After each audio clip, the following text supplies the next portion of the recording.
At the party, my son, Huey Peters, deliberately raised his voice and said to my wife, Penelope Peters, Mommy, you're pregnant with Darren's baby, are we gonna live with him from now on? Penelope set the sliced steak down in front of me and said softly, I made a promise with your daddy, whoever betrayed the other first would disappear from the other person's world forever. I can't afford for that to happen. After the baby is born, it'll still be your daddy's child. After saying that, Penelope signed to me that she would love me forever, but she didn't notice my reddened eyes. She didn't know I had gotten my hearing back a week ago, nor did she know I had already discovered their little secret apartment, and she definitely didn't know I had quietly bought a plane ticket to Lamora for a teaching volunteer program. I was just waiting for the paperwork to be approved in 7 days, then I would disappear for good. Chapter I pushed the steak away. I didn't want to keep acting along with them.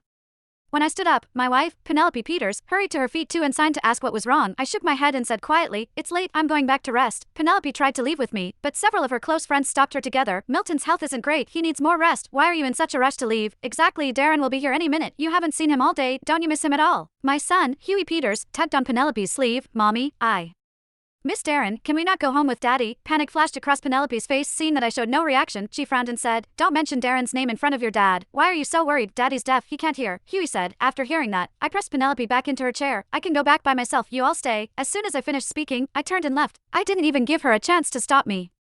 I hadn't gone far outside when I saw Darren Valdez striding into the hall. He slammed into my shoulder, making me stumble. I wasn't sure if he had done it on purpose. Darren walked into the private room and smoothly scooped Huey up into his arms. Huey, it's been a day, did you miss me? Of course, I did. Darren chuckled softly, then you deserve a reward. Huey immediately wrapped his arms around Darren's face and kissed his cheek. Watching how natural they were, you would think they were the real father and son. Darren set Huey down, then pulled Penelope into his arms, his eyes full of affection. A shyness I had never seen before flickered in Penelope's eyes. Before she could say anything, Darren lowered his head and kissed her, intense and deep. All right, it's been months already, you two are still this clingy. Someone teased. Penelope's friends didn't care at all. Huey looked on with interest, completely used to it. I watched them, my heart going ice cold, so everyone knew they had been together for a long time. I was the only one kept in the dark. As Darren listened to the teasing around him, the corner of his mouth lifted slightly, as if things weren't messy enough. Everyone started egging them on, asking when Penelope and Darren had last slept together. Penelope lowered her head shyly, while Darren looked openly proud. The day before yesterday, the room next to the master bedroom at home. I murmured the same words at the same time Darren said them. The room instantly erupted, faces lighting up with excitement. Ha ha ha, Penelope, you finally get it now. People like us don't have to pretend to be pure and loyal. As long as you hide it well, you can live happily forever. Milton's deaf, he won't notice. When they mentioned my name, the smile on Penelope's face froze, her expression turned icy in an instant. Chapter don't talk about this in front of Milton. No one cared. They just burst out laughing. Huey shouted, Mommy, don't worry, Daddy won't notice. He